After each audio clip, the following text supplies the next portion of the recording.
Hey everyone, welcome back to BDG Reviews and Night 9 of 31 Days of Horror. What I reviewed tonight was Aftermath Genesis. This is from Unearthed Films, and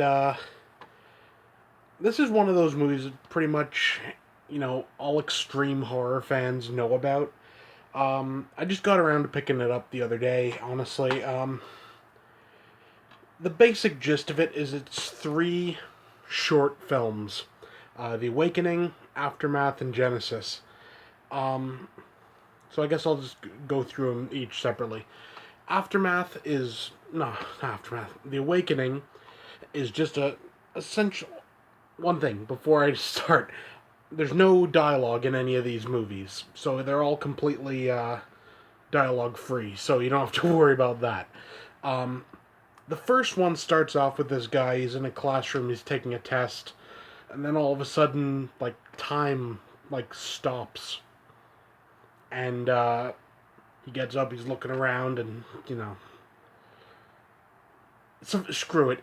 A spoiler, but it's literally like a 5 minute short. Turns out he's dead. Yeah, that's it. Aftermath, where the notoriety of this movie comes in, and that's got this guy.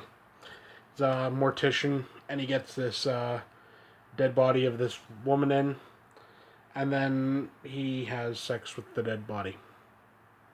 Honestly, that's pretty much it. I mean, you got some pretty cool effects, but other than that, it's a guy having sex with a dead body. Yeah.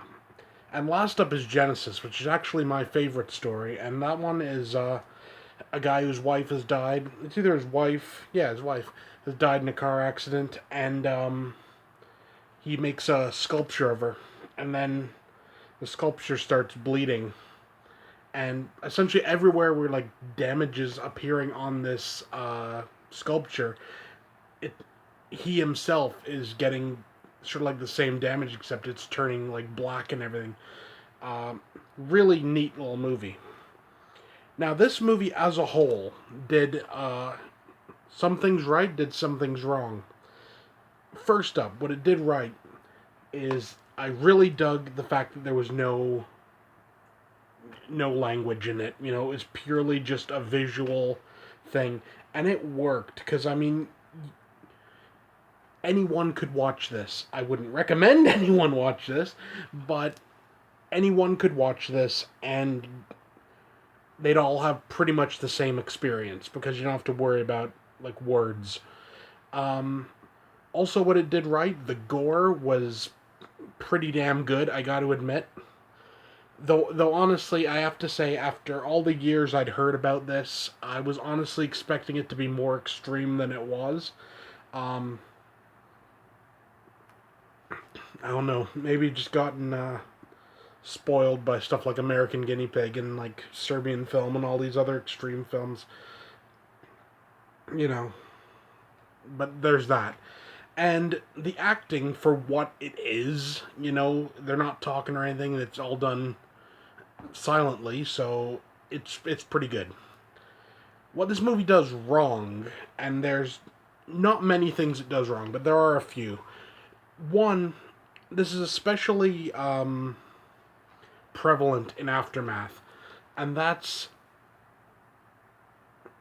they there's not really any story, you know. In The Awakening, there's a bit of a story. In Genesis, there's a story, but in Aftermath, it's literally just this guy having sex with a dead body. That's it. That's it. Sure, it's like shocking and everything, but you know, we've seen it before. We've seen it in movies that have an actual plot, like Necromantic and stuff. But yeah, I'll say that. That's pretty much my review. For a rating, I have to give this a 7 out of 10. It's pretty good. It's definitely a gorehound movie. This is not something that everyone will enjoy by any stretch of the imagination, but honestly, if you can find it relatively cheap, it's worth picking up. Hell, if you even find it at full price, it's worth having, especially if you're an Unearthed Films collector. No, but yeah, Aftermath Genesis, 7 out of 10. Pretty good. Yeah, I'll try to find a trailer. I don't know if I can find one for this, but I'll try, and I'll leave it below. That's it for now. See you next time.